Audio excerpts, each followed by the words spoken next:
Thanks very much. It's a pleasure to be here. I am going to talk about a few notions that I am introducing in a lecture series called Elements of Matrix Syntax.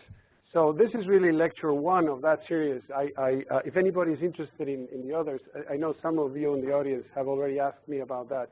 I'll be very happy because the PowerPoints are ready. I'll be very happy to share them with you. In essence, the fun really is there, but these are the foundations. So I would appreciate your reactions about that.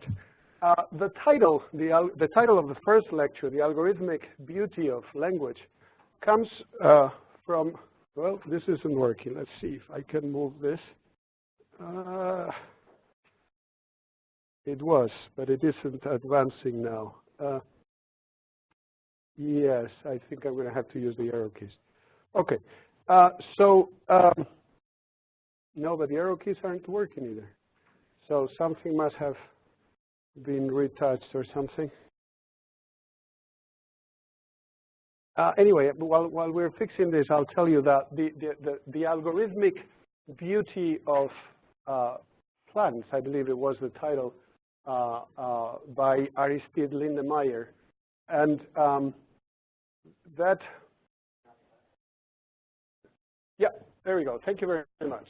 So the algorithmic beauty of plants is a classic that I came across right out of graduate school. I was very interested for various reasons. I mean, I've been interested in an old conundrum that some of you probably have seen. It's been around for a couple of thousand years, the Fibonacci patterns. Some of you in the audience, you in particular, have heard me talk about this many, many years ago. This is a problem that has had some of the best minds of all time. I mean, Alan Turing is one example, deal with in terms of how it is possible for a well-known mathematical series, a well-known mathematical proportion, to show up so systematically, in this case in botany. Roger Jean did a serious computation of the numbers, and about 93% of plants had that show. And the other 7% basically had the Lucas series as opposed to the Fibonacci series, which is really an extension. So what's going on there? Now, Lindenmayer used a tool that, of course, is very familiar to those of us who have done linguistics, because Noam Chomsky proposed it when basically in his master's thesis, and then extended into work into post his PhD, syntactic structures. It's the rewrite rule that Post had used, where you basically have a symbol and you rewrite it as a bunch of symbols, as a string of symbols. Now, in Chomsky's system, you basically had a traffic convention. Once you rewrite an X as a YZ, you make a choice. Either you rewrite the Y or you rewrite the Z. So imagine these are the rules. X rewrites as YZ, Y as WV, and so on. So you choose. It's called, in fact, the traffic convention. Now, Lindenmayer took away the traffic convention. Basically said, well, what if I don't have a traffic convention? So when you hit YZ, you rewrite everything that is rewritable, okay? And then you see what happens with that.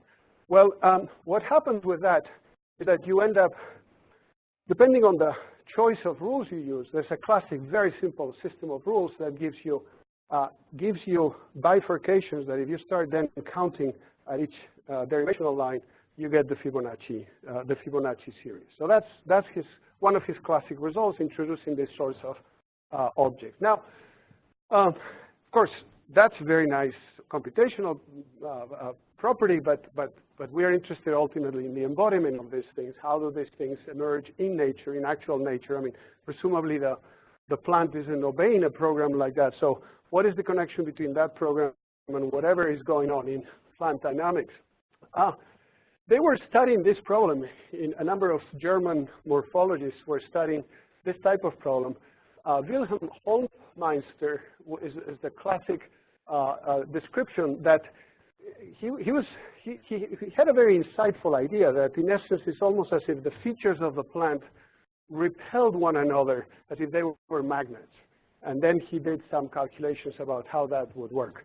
Now, if you take an approach like that, you could actually test that experimentally and do a Dia and Couder did in the mid-90s So they basically, this is now an oil plate.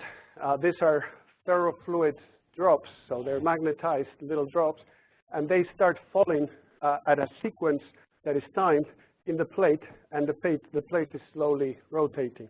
What they observed is that it, under conditions that they studied, it settles into the pattern itself. So notice the intuition of these things repelling that Hofmeister had is verified in an experimental setup. There's no biology here, obviously. This is just a physical system, but it obeys the pattern.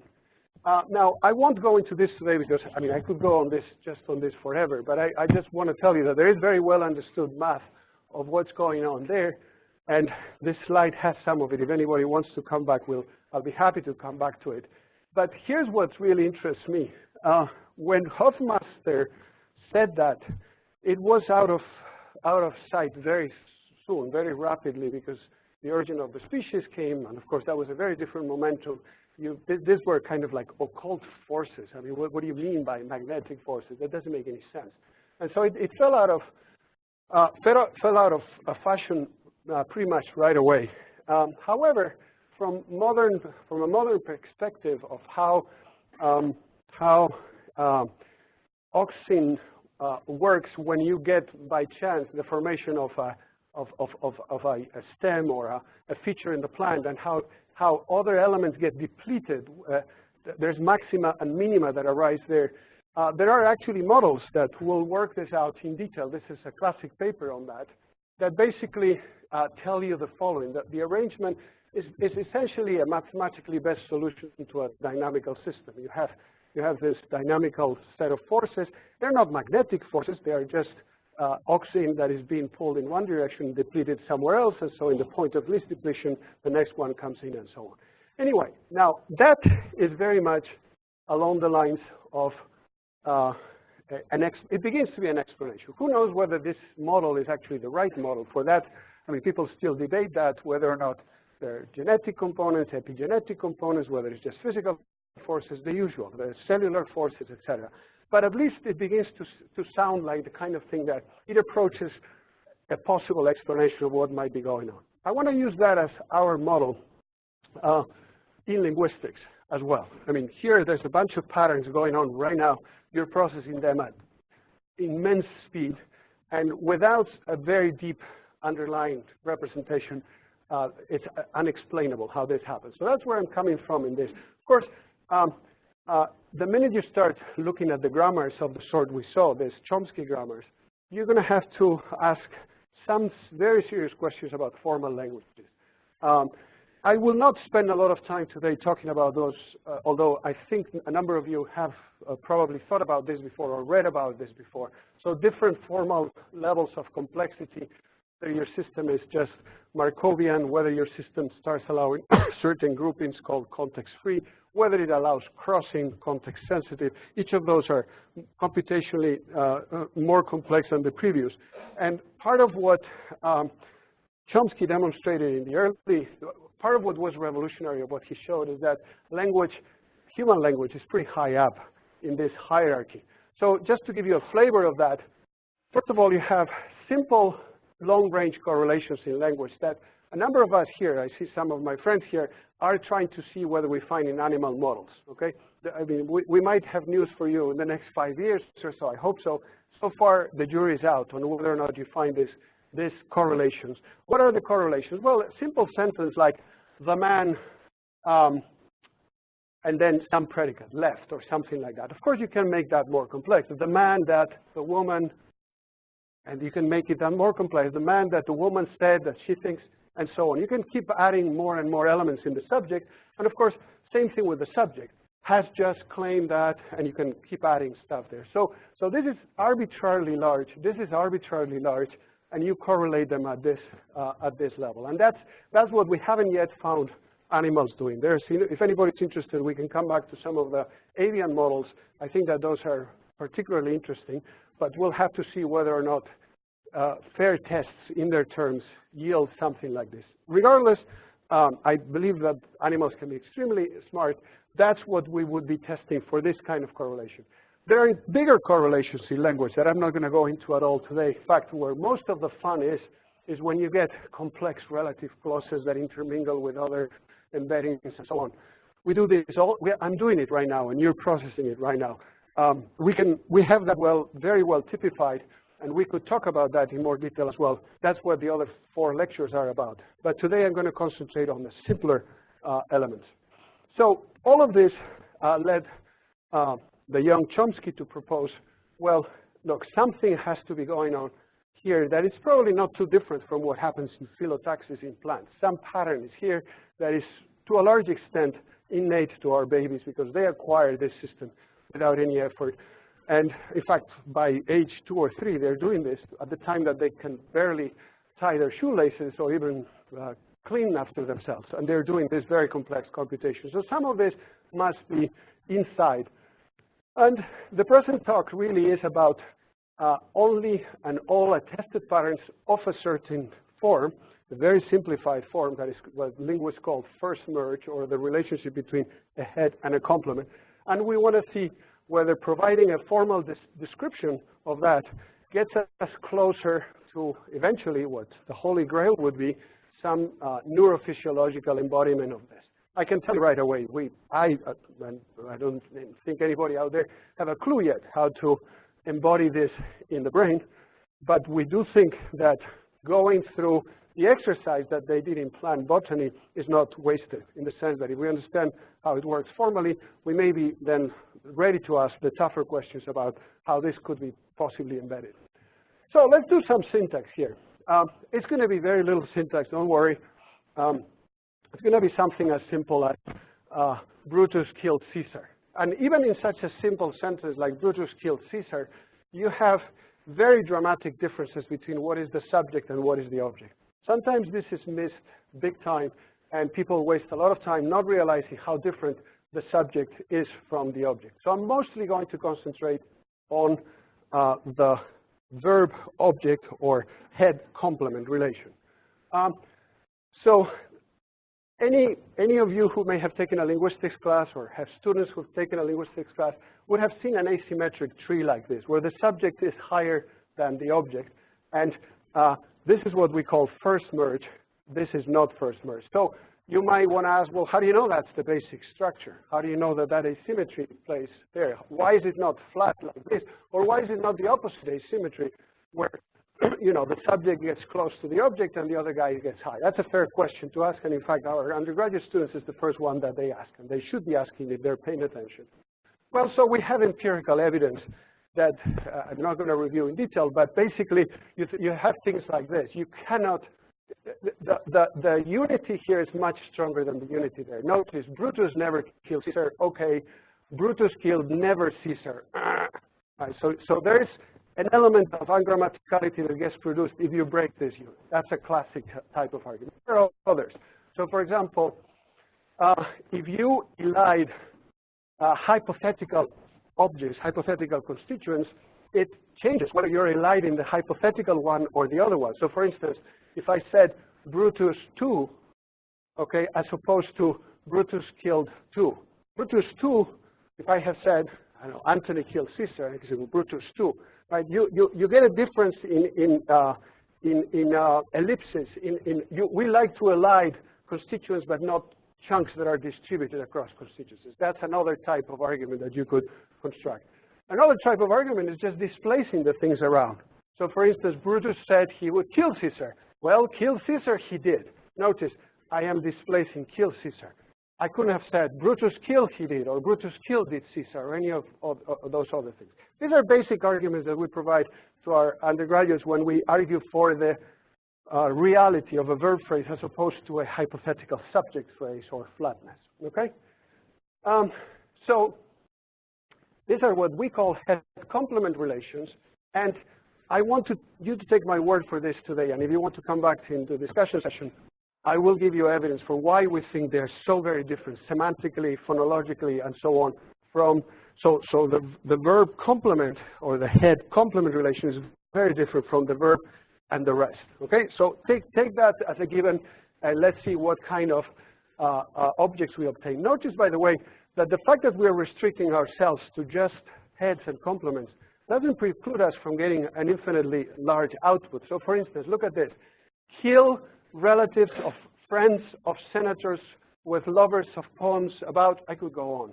And these are all head complement relations, either a verb and a noun phrase or a preposition and a noun phrase, and it could go on and on. So you still get recursion in this little chunk of the grammar, which is important here because the holy grail of all of this is what is recursion, how does it manifest itself? Yeah.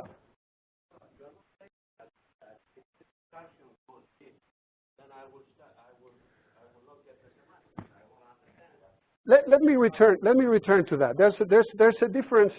It's actually an interesting issue. When you go deep on the tail, it's much easier to process than when you go deep on the first. So tail recursion as opposed to head recursion. But let me return to that because that poses a question of performance versus the competence of the system and so on. So hold on that one if you don't mind for the discussion session. Okay? So in principle, I'm assuming that you have the capacity to understand these things, and we want to understand, well, so what is it that you're doing, or what is the pattern that arises? Okay. Now, I want to push you a little bit further on the data as well. I'm going to give classes of data now. So I was telling you about verbs and complements, but we could ask the same question about nouns and complements, prepositions and complements, or if you speak a language with postpositions and complements, and so on. What is the phenomenology here? Well, it is not difficult to find examples of complements for each of the major categories. The major categories are noun, verbs, prepositions, adjectives. Each of them comes with complements, but they're very picky. So portrait Rome, bad. Although notice, portray Rome is fine. So the verb with the direct object now is fine, but the minute you make it a noun, portrait, you have to say off Rome. So that's in red is the grammatical one. All the others, even if they would make semantic sense, I'll be happy to argue that the others may make semantic sense. They're just ungrammatical. Similarly here, this is, in fact, let me come back to the verb in a second. Let me show you the others. I'll return to the verb in a second. Proud Rome, same thing, bad. You have to say proud of Rome. With prepositions, it's the opposite. So in Rome, fine. But if you put all other combinations with them, they yield ungrammaticality. So again, the black ones are ungrammatical here, the red one is fine. I said I was returning to this. Of course, I've already showed you kill Caesar, destroy Rome, etc. Yeah. Well, but when you say proud Rome, you're using proud as an adjective, right? The proud Rome and so on. What we're interested in here is in the meaning where Rome is used as the complement of proud. Not the fact that Rome is proud, but that we are proud of Rome. In that meaning, which is the complement meaning, you need a prepositional phrase. In fact, that's a universal. As far as I know, you never find violations of this one, just as you don't find violations of this one. You're not going to find prepositions that don't take, we call them prepositions because they're coming in front of the noun phrase, okay? Or adpositions if you mean postpositions as well, but it's always with regards to a noun phrase. The verbs are more complex. We know that aside from destroy Rome, you can say, I don't know, I think that the earth is flat. So obviously, in that category, you can have noun phrases, but you can have also entire complements. That's complement clauses, complement sentences. That's how you get one form of recursion within the verbs. So set that aside, admitting that that's something we need to think more about, what happens in the complement clauses. Actually, the first time that Chomsky thought about that, here's what he did. He likened, I think that the earth is flat, to I think that the earth is flat. And that was the noun phrase object of think, and then he substituted the earth is flat inside the that. So that's a potential way to think about that problem, that even when you have a whole complement clause, you really have a noun phrase in disguise that then you plug in with a with a whole clause. But regardless of what's the solution to that, let me set it aside and go with the following fact. I take this to be the fact we need to explain. Why is it that the very basic head complement relation is such that when you're a noun, you like a preposition. When you're an adjective, you like a preposition as your complement. When you're a verb, you like a noun phrase.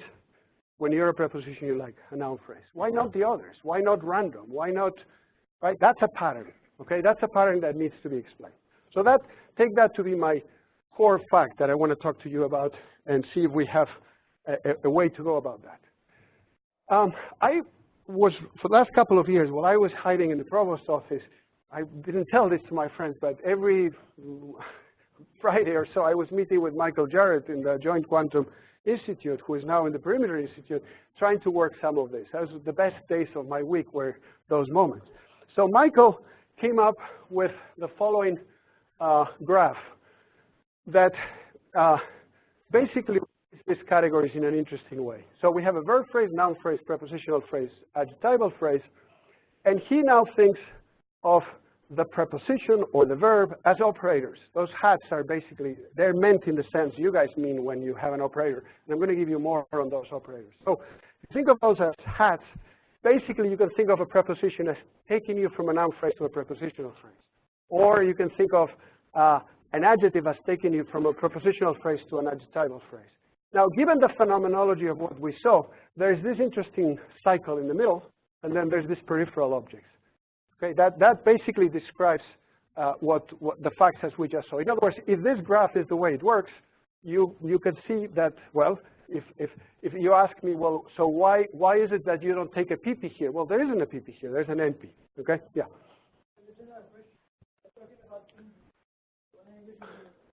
No, I'm talking about universal grammar. So go ahead. Well, did you have a counterexample in mind? So if you don't know, I thought you were going to tell me something about French, which of course is one of my favorite languages, and I was going to argue, no, look, it isn't. But yes, this is meant as a universal. And frankly, in fact, I had a quick aside here. In the case of this case and this case, as far as I know, Howard, you've been around much more than I do, but I would argue that these two are 100% true. In other words, the preposition with the noun phrase.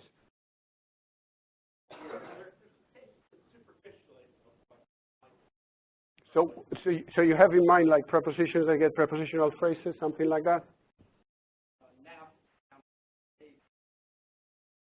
Okay, so anyway, you might, if you find cases like that, I would retreat to then say, well, look, I'll get 80% of the cases or whatever. But it is meant as universal grammar, so that the patterns I'm about to show are meant as, this is basic cognition, it works this way, this is what you expect without any cost. If there are exceptions deviating from that, it's going to have to come up from a different mechanism. Just to come very clean on this, okay? That's where I'm coming from. Now, so anyway, I'm going to work with Jarrett's graph, and I'm going to give you more details about these operators. That's what I plan to do next, to see if we can learn something about the graph. I also want to give you another fact that I think is quite peculiar. If you look at any of these phrases we're looking at today, the Emperor of Rome, Kill Bill, Proud of Rome, and so on and so forth, you can easily name something that is a noun phrase. We do this all the time. I mean, we do this with our kids. We do this with our cars. We do this with all the objects. In fact, we can name them, and we can use pronouns without any problem. The minute you try to do the same thing with all the other categories, you start getting into very funky territory. I mean, it's not clear what the name of Kill Bill would be. I mean, you could imagine a very salient event. Well, kill Caesar, that's pretty salient. And you could imagine, say, well, let's call that Herbie. But it starts sounding strange that you even go there, or that you refer to those things with pronouns. So that's another interesting fact that makes nouns and names special. Meaning, nouns are named, prepositional phrases are not, verb phrases are not, okay? So I take that to be an interesting property of the system. So I want to come back to this fact, and I will provide a mechanism that lets us talk about that fact. In fact, I am going to suggest that in all those nodes in the Jarrett graph, the NP node is special in that it allows self-reference. It allows self-merge. Another way of saying this is that the merge operation, the merge is how linguists call the relationship between words and phrases. You could think of the merge operation as antisymmetrical, that normally you're going to have an asymmetry, but if you're doing it with yourself, then you're allowed self-merge. And if you restrict self-merge to nouns, in essence, you're going to say, you could interpret it this way. You could take that loop, which I'll return to, as a start point an asymmetry point that constitutes a start point from an algorithmic perspective. So instead of just having these logical relations, now you have a start point that says, you can start with me. Now, because when you start, you're assuming that you're starting with head items, well, if you allow self-merge of a noun to itself, you're going to stay in that first step as, okay, now I have self-merge. Now I have a complex object based on me. If you compose with me, you're no longer going to have a self-reference situation. You're going to be able to combine asymmetrically with the other elements. So that's step one in this reasoning. I'll return to it at length because I am very puzzled. To be honest with you, I'm very puzzled. I'm very puzzled, like all of you, I suppose, by asymmetries, and this is an interesting asymmetry that we would need to understand better. Okay, so self-merge for nouns. Second, I'm going to make an assumption that I think is, on the one hand, very old. Avis was asking me at first, when we were waiting, what do you mean by matrices? Well, I'll tell you in a minute what I mean by matrices, but let me tell you first what my field means by matrices. Matrices, as far as I know, have been systematically used first in phonological rules that started before Chomsky, and Chomsky adapted. So, for instance, a consonant of a certain sort becomes palatalized, or it becomes flat, or some processes of phonology happen in certain contexts, when you're in context such and such. When we talk about all of that, this object becomes this other object in the context of this and that object. Each of those objects are matrices of features. By matrices, we mean pretty much what a computer scientist would mean. You have a list of objects, they have a plus or a minus, you're a plus consonant or minus consonant, and so on. That's what normally is meant in linguistics by a matrix of features or a feature matrix.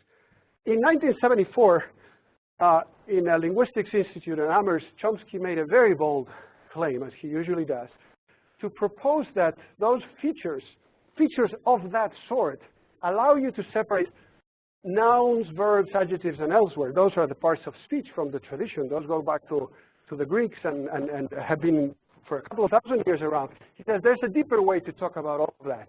If you start introducing these abstract features, he called them N and V, he thought of them essentially as orthogonal features of some sort, which could be positive or negative. If you set them in positive, you get certain effects. For example, nouns and adjectives do not assign case, they receive case, whereas prepositions or verbs assign case. What do we mean by case? Well, those funky little things that happen when you have, like in Latin, you say Caesar or Caesarem, depending on whether you're subject or object. That's case. That's a phenomenon that happens that is received by the plus n elements, so by guys like this and guys like that, and it's assigned by the minus n elements.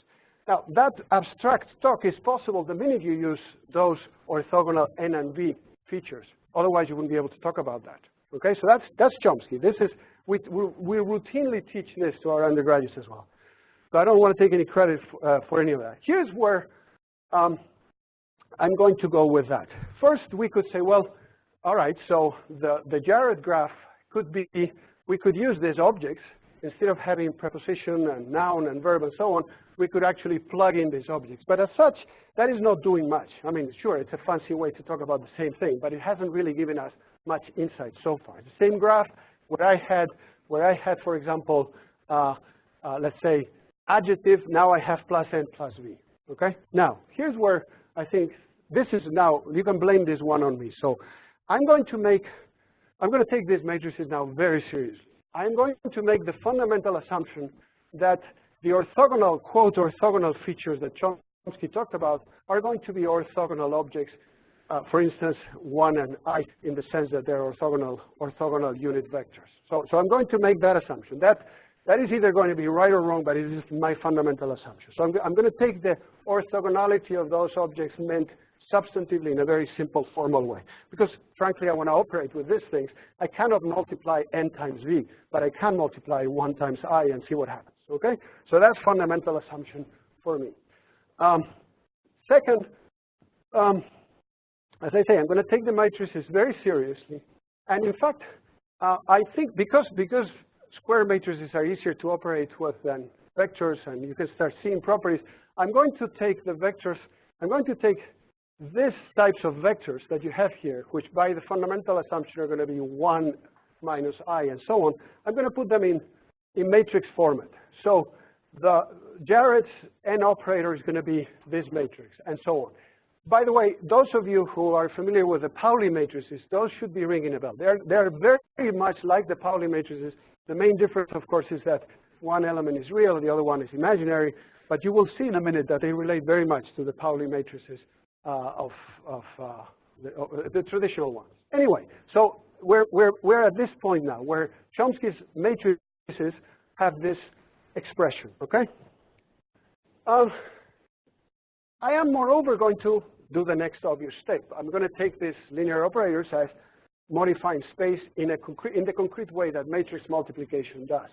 So if you had categories alpha and beta, you're going to multiply them in the strict sense. You're going to multiply those two and see what that buys you. So let's just get our hands a little dirty with that so that we see where this is taking us. For example, notice the self-merge case, the self-multiplication case.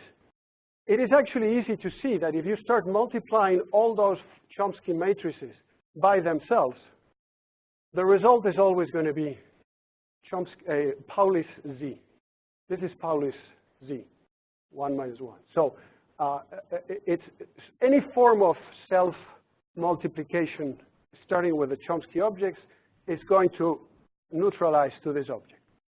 Okay, that's just a formal result now. You can do whatever you want with it. The first time I got that, I thought, oh, there's a problem here. Then I thought, well, wait a second. We only have one possible self-merge, the self-merge of nouns. So we could actually begin to interpret this as saying, well, what if we decide that of all those identical results, the semiotic system has to choose, only keeps one. And in fact, for reasons that I don't understand, and I want to return to, we decide to start there, to say, okay, we're going to concentrate on self-merge of nouns. See what happens. Well, here's what happens. If you allow yourself to do that, notice I have substituted noun phrase now by Pauli's Z matrix, 1 minus 1, because that's the result of self-merge, okay? But of course, since I have a graph, now I can start multiplying everything else, and this is what you get now. By the way, I have this in a paper if you want to hear. You can take it home and see that we're not cheating. So basically what you get, here's what you get.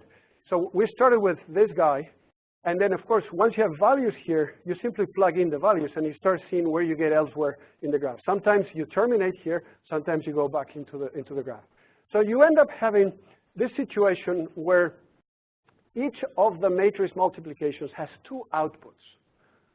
For all the cases, you get two possible outputs. In fact, I'll show you later, but this whole set of 4 objects is an abelian group. So that's another, it starts having interesting properties that by chance, as far as I'm concerned, I certainly discovered them by chance. I don't know what they mean in a deeper sense. Anyway, so those two options exist in each case. Now, you could ask about those options, but now that these are matrices, you can take very seriously the fact that they're being matrices. And notice, if you know about matrix determinants, then what I'm about to say is trivial to you. If you don't know about matrix determinants, let's come back to it in the discussion session, because I would have to explain to you what I'm doing here. What I'm doing mechanically is just multiplying the guys in the diagonal, okay, to get the determinant. And what is happening is that the two objects have in common the determinants that we started with as the features, okay? So one way you can think of this is what linguists call the label of the object. You could think of the matrix determinant as the label of this operation, which is common to both formats. In other words, you could abstract it as follows. You could say, well, here's what's going on. This operator gives you a 2 by 2 matrix with determinant minus I, and so on, okay? And incidentally, it is an interesting fact that now you can blame the start point on just this matrix, because this matrix is where you're going to have your noun. In other words, the noun is actually going to be two things. is going to be the projection of something else, and it's going to be the projection of self-merge as well. So in other words, you don't need a separate loop. You could just designate this object as a start point. Still is a mystery why the start is here and not somewhere else. That part is still a mystery. But we have, by taking the math very seriously, we have begun to see some ways of thinking about what is common to all to those different cases of matrices that arise through the multiplication. So I take it that that's an interesting next step in understanding this. For those of you who think algorithmically, let me show this to you at work in a concrete example. So suppose that we're trying to generate the sentence from ideas about footage of New York City. Linguists see here we need to separate performance again from competence. Linguists on the competence side of things merge things bottom up. So you start at the bottom and you build a thought all the way up. Of course, when you parse them, you have to parse left to right, right? This is why I was saying that in your question, we have to put together those two dimensions of the problem, okay? But now thinking from the point of view of constructing the object, so you start basically down here. All right, so what is the first thing? By assumption, the only first thing you can do is to break the symmetry of merge. You can only self-merge. So you self-merge, and you obtain that matrix. Now you have a preposition, you merge it with it. All of this is multiplication. This was multiplication, this is multiplication, you get that. Okay? Now, if you keep doing this systematically, you introduce the next word, do the same thing, introduce the next word, and so on. You keep creating these nodes, which, what is important about those nodes is always what determinant they have. And if you go through it in detail, you will see that the determinant is always the one that would correspond to the item that is projecting up. So when you are a preposition, you're going to get a minus I determinant. You may arise to that determinant by this matrix or by that matrix, but it's going to be the same determinant. Okay, so that is how it is working to give you each of those projections in the initial conditions. Right, I'm just repeating here the fact that this circled items, in this case I'm circling the nouns, and if you look at the details of each of them, they're always going to be either Paulis z, so 1, 0, 0, minus 1, or Paulis minus z, minus 1, 0, 0, minus 0, 1. Right? So it's always, basically this is actually what's happening in those categories. They're always one matrix and it's negative, okay? Not its inverse, but it's negative, okay? So that's a description. Now, why is this intriguing? Well, it seems to me intriguing because if you take it seriously, no other combination is going to work. I mean, you should start poking this graph to see what happens. Well, what happens, for instance, if I give the graph something like this? You can play with the graph. I believe I have played with this graph for a couple of years now. This is going to give you impossible results. In other words, you're going to get to a point where you simply cannot. You either take this path or that path, not both, because out of this thing you cannot multiply this and that by those items. Or here's an even easier case to test. This is actually a fun exercise. So the whole set of matrices, these are Chomsky's 4 matrices, and these are the projections that we have found, 2 of which, as I said, are, this is the identity matrix, this is the negative, this is Pauli's z, and this is the negative of that. Now, as I say, you can play with this yourselves. You will see it is an abelian group. So we should be able to turn this thing around, right? So just poke on it and see, well, what happens if I, instead of putting this guy here, I move this guy over there and put this guy here. So this graph is now an altered graph. Well, here's what happens. Then surely you can do that, and that's going to give you the same results because all you've done is just done the commutative property of the answer. It is an abelian group, you're going to be able to turn it around. But because you have turned it around and it is a different object, the minute you compose it with this object, you're going to get that, which is not the object you expected here, which in turn is going to multiply and give you that one back. So in other words, you start getting objects that don't fit into the confines of the graph. You start getting, surely you can do that, but you're going to start falling outside the symmetries that you started with. Okay? Now, that being said, here's what we really want. So we have an empirical finding. Let's suppose Chomsky is right about his 4th categories. Let's just grant him that. Yes, you have those 4 objects. You have typified it in a way that is better than, say, Aristotle's part of speech. Let's say that is an empirical finding. Second, here's a claim, okay, which you may disagree with me, and if so, well, this is the end of the talk, right? If you don't like my calling them Pauli matrices, that's fine. But that's the formal assumption.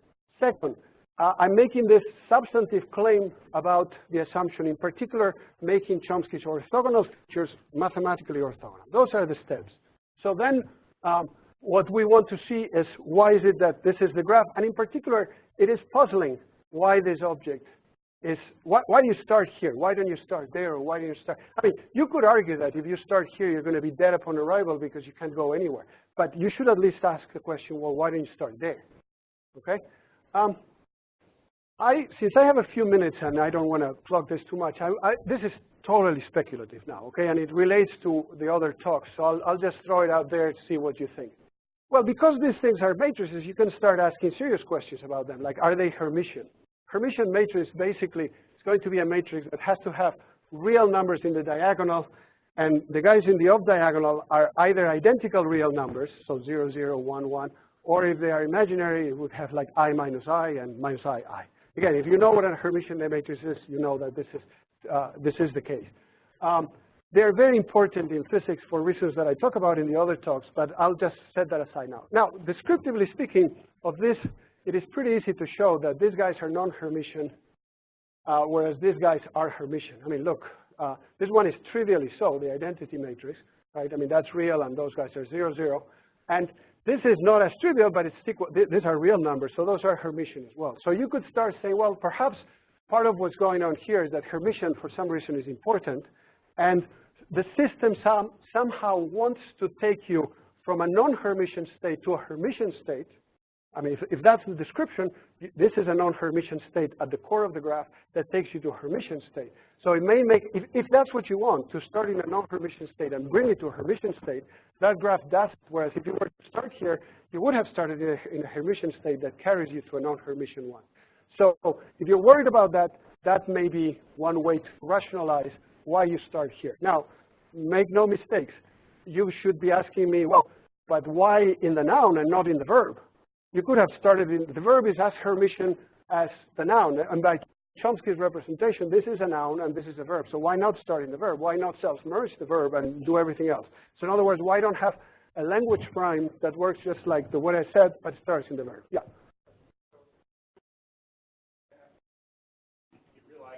Right, right, right.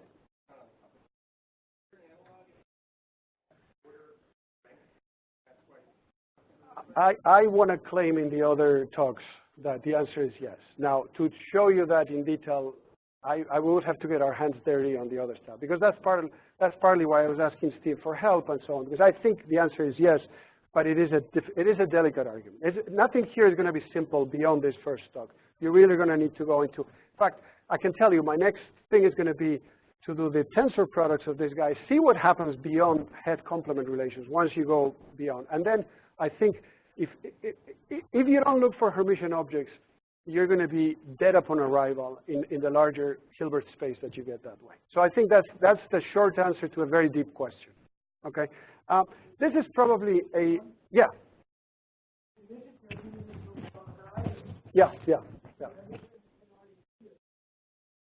Yeah, they're very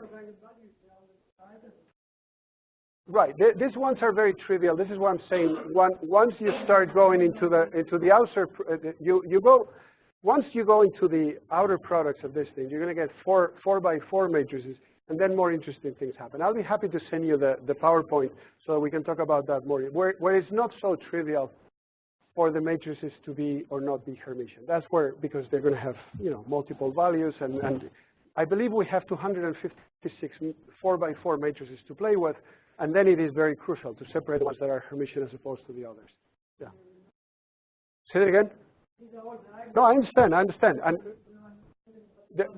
well, let me show them to you, and then you can tell me more, because I cannot claim that once it gets to that level of complexity. This is again where Steve was helping me. I'm not exactly sure. I mean, you looked at those matrices.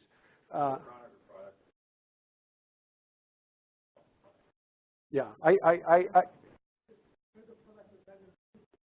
right, but there are other, not just See, the thing is that, well, okay, let me return to that. Let me return to that because I want to wrap this up so that people can ask. But those are the real fun questions. Let me tell you, I don't want to sweep this under the rug. Nothing I have said has told us why is it that of those two potentially interesting start points with the noun and with the verb, why is it that the grammar has chosen the noun and not the verb? I mean, you could have, here I can start hand-waving and talking about semantic types and how the noun maps into entities, but that is hand-waving. Okay? So I don't have an answer to that, and that's something that if anybody has things to say, I suspect that to get an answer to that, we're going to have to go to the larger Hilbert space where Andres types of questions come up and then see, well, what are the symmetries here? And given that type of object, this type of answer is better. That's my suspicion, but I don't have a good answer to that. So let me just wrap up with this. I mean, in fact, here are these questions, right? Why Hermitian linear operators? On what kind of space? What is the conceptual space that these things are transforming? Why matrix multiplication? Why transforming that space? In fact, I was making noises in the direction of Kronecker products when in the next step. Well, why that as opposed to others? Those are questions that I have, particularly after you abandoned first merge. And of course, this is before going into the fundamental things of how do neurons represent these things, or in what sense do they represent these things. I mean, that's so far away in the horizon that sometimes one shivers.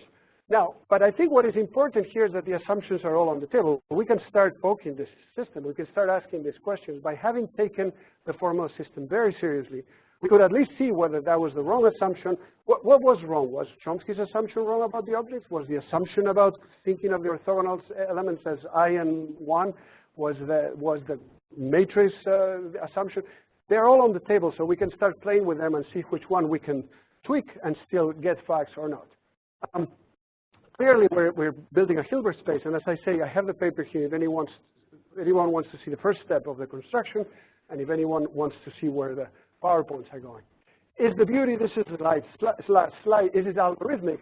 Well, it's not obvious to me that it's any different, at least philosophically, from the case we saw in phyllotaxis.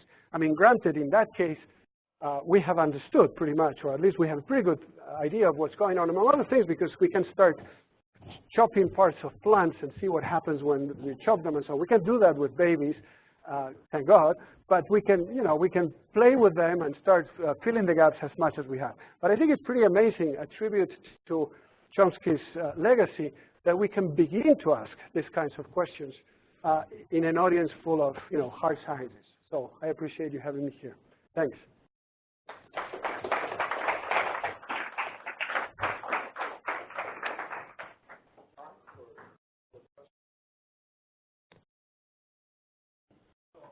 Yes. Yes. That's because correct. Correct. The reason is empirical. I mean, I don't know that. I mean, in other words, he found those objects or he proposed those objects, and so far they have worked pretty well. In other words, we have these categories of speech. We don't have more. Two features are going to give you. If they're binary features, they're going to give you 4 logical possibilities. You could try with more and see what happens. But I mean, so far as I've known, this is pretty much also universal. We have verbs, nouns, prepositions, and adjectives. We don't really have more. I mean, you could say, well, you have adverbs, but adverbs are like adjectives on verbs. You have, what else do we have? I mean, I'm not sure we have anything else. Now, different story is if you're thinking about the functional categories like the and that and why and so on. And that suggests that we should expand, and in fact we do in the paper, and I think, notice, I only have given you 8 matrices. The natural thing to do is get all the logical combinations, then you get 32, and we can prove that the 32 object is a group, contains the Pauli group, the whole Pauli group. So both the famous X, Y, Z, and I matrices, they're negatives, but also, so that's the Pauli part, and they're imaginary versions where you multiply that by I. But also these Chomsky-like objects with mixed values where you have an I and a 1. That thing we know is a group, so we have proved that. And then we think that that object is behind this other entity like complementizer that, as in when I say I think that the Earth is flat. And again, what we're finding is that among those objects, the ones that are permission value a lot of mileage, they correspond to observables. The other ones seem to get to places that need to go on. So descriptively speaking, there seem to be halting points in the computation that, in my initial observation, correspond to Hermitian matrices, and others that don't, but then the computation doesn't halt. It keeps going. Yeah.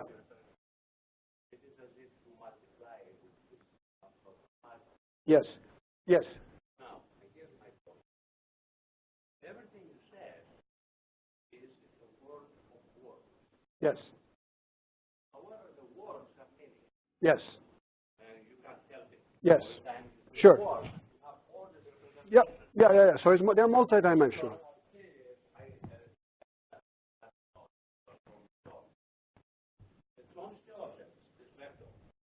Can be a very large vector, that is 1,000 by 1, where now the vector itself is not just representing a noun, like an awesome noun, but representing all the nouns that have in the lexicon.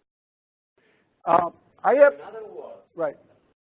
We put instead sensory motor Yes. representation Yes. to the representational vector Yes. of the noun or the verb, etc., in which case the matrices that you have will become very large. All right. Okay. All right. So two immediate things, because you're barking up a tree that I like.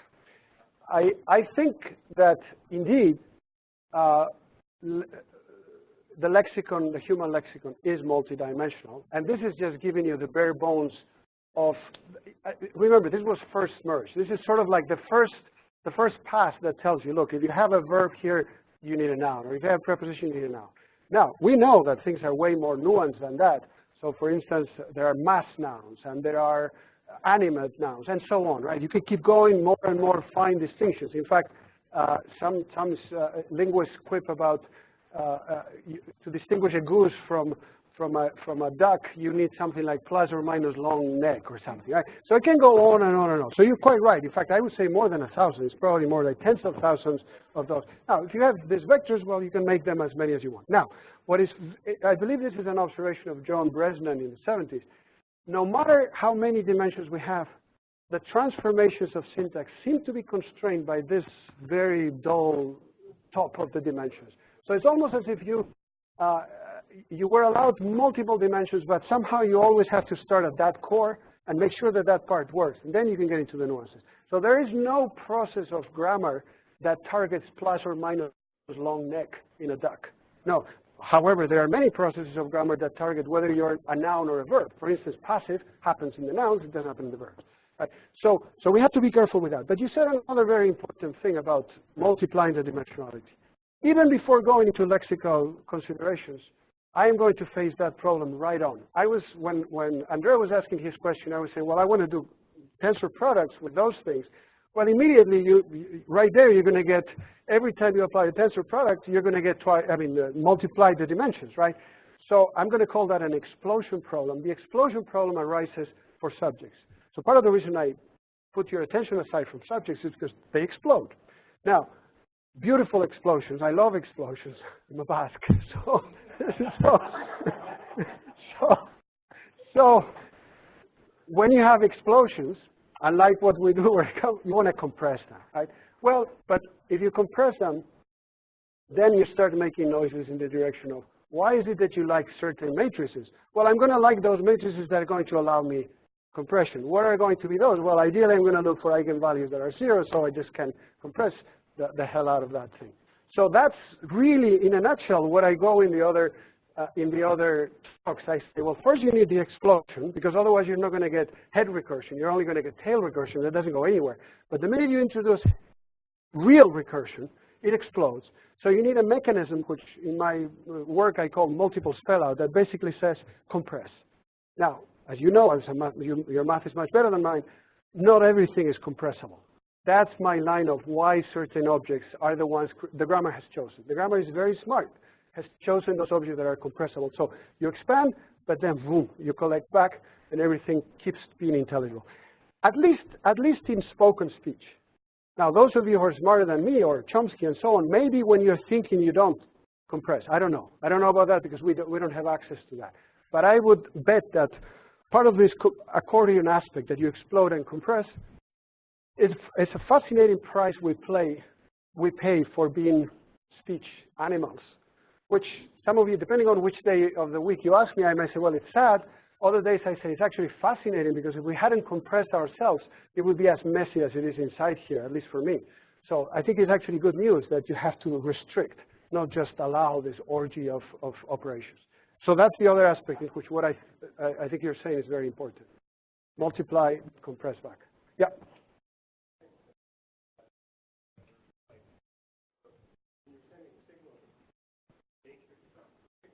Right. They did some studies and they're sending blue, they want to send n squared pixels and smaller numbers, like a rank 1. Right. The only n. The picture came out really bad. Then they did rank 2. It was pretty good. Rank 2 are, I think, pretty finished. So there was some compression aspect to getting the picture. So it ranked up. That all related to this. I don't know yet, because, I mean, this is hot off the press. I mean, thanks to this man over here who's a saint and who has been patient enough to explain the map to me, I'm beginning to ask these kinds of questions. So I would be giving you the wrong answer. I mean, it smells right, but I honestly don't know. I mean, all I know is that in the domains where I do want compression, very pretty things happen. And by very pretty things happen, I mean linguists for years have worried, for example, about the fact that what Chomsky called transformations, sometimes, which by the way are very difficult to formalize, because a transformation, like a passive, John was arrested, is an object that is in two places at the same time. And whenever an object is in two places at the same time, you have a difficulty formalizing that. So I mean, Howard and I are actually writing a book where we go right onto that problem and say, well, this is a problem. Now, what is the solution? What is the solution of the long-range correlations that are massively long-range and where they exhibit this phenomenon that linguists call reconstruction, meaning by that the object is here and here at the same time? Well, I don't know, but that starts smelling like a situation of superposition. Now, if it is a situation of superposition, you're only going to be able to do it under very restricted conditions because the products that you're going to have in one instance, they're going to have to multiply to 1, in the other one to 0, so that things separate. You're going to have to look at the orthogonal conditions, the usual questions.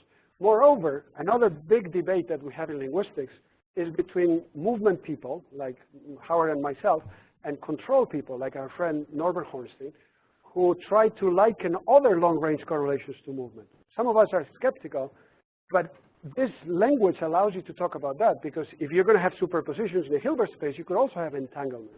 I mean, entanglement is sort of like the mirror image, the things that you don't separate, you could entangle, and then you could ask under what conditions you get. So this is where I'm hoping to go. Now, is it a condition of human language that does that? Is it a condition of human thought? That's a much tougher question. That's part of the question that the group that we have here, Jonathan is one of the leaders of, is looking at in other animals as well. I mean, can we get phenomena of that sort, those long-range correlations, in ferrets or in parakeets or in apes and so on? I don't know. And so what is the major? Jonathan.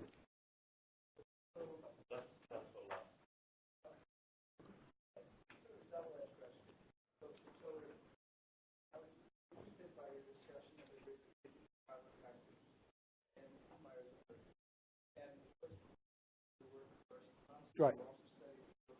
Right. Right.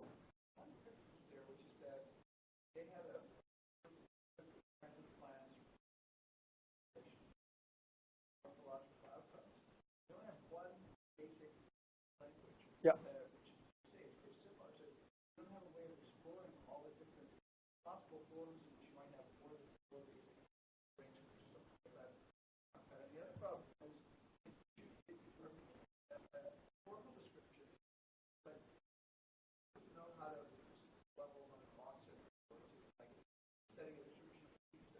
Yeah. Right.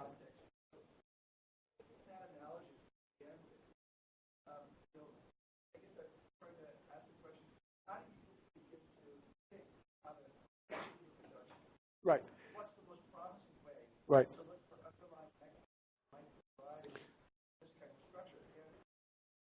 And the big question is, how do you falsify description? Right. Yeah. What would be evidence against it? No. Right. Okay. So there are many questions you're posing there, but let me just address them as far as I can see in turn. First, about the variety. Well, we have 8,000 languages in the world right now to begin with. So that's a pretty good start, because this pertains to whether or not this is universal. This is meant as universal. So if you need to cover all of them, that's not a bad starting point, because you're going to bring me the next falsified language, and Piraha in the Amazon doesn't work like this. Well, so I'm going to have to explain Piraha. Moreover, and this goes back to your work, I don't see, this is now my personal opinion, I think there's a bunch of model organisms that probably have some version of this at some level. I don't know which one. I don't know whether it's going to be ferrets or it's going to be mice. I don't know. But that should, in this I'm very much like Randy Gallistel. I believe that the computational abilities of animals are extraordinary. So if that's the case, what we should do is take very seriously the computational properties that we know of and poke them and see if they appear in animal minds and so on, which is what we're doing with the birds and so on. So I think that's another way in which we can open our pool. Maybe we won't find context-sensitive dependencies in birds. Maybe once we go to the fine structure, I bet we're going to get surprises. But maybe we will get level 2. I don't know. Okay, so that's the second aspect. As to how to address the real holy grail of oxine and what is the oxine here, I don't know. But we better start by things like, well, so what is memory in computational terms? Where are we going to locate it? What are representations in computational terms? I think a number of us are beginning to try to ask those questions in the visual system, in other animals, etc. I think if we have these kinds of gatherings and we take our assumptions very seriously, that's the only thing I have contributed. I took Chomsky's assumptions very seriously, applied some math that you guys give me, and see what happens. Is that progress? Well, we'll see. Depends very much on whether we can start testing it out. Yeah.